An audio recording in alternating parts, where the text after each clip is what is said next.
मोदीने राजीनामा द्यावा, की त्यांनी अमेरिकेबरोबर केलेला करारनामा हा नुसता शेतीसाठी घातक नाही, तर भारताला त्यांनी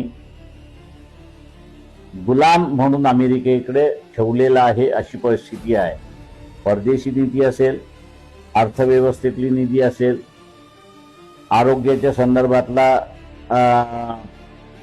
भूमिका असेल, पॉलिसी असेल, या सगळ्या अमेरिका ठरवणार आणि भारत फक्त अंमल करणार अशी परिस्थिती आहे।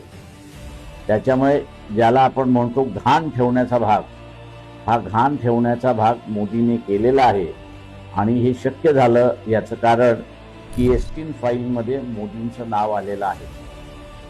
की तमाम जनतेला आवाहन करतोय की 2 मार्चला मोदीने राजीनामा द्यावा आणि देश विकण्यापासून वाचला पाहिजे, यासाठी बीटी समोर निदर्शनं होणार आहेत। या निदर्शनामध्ये तमाम जनतेने सहभागी व्हावं असं आवाहन मी सगळ्यांना करतो।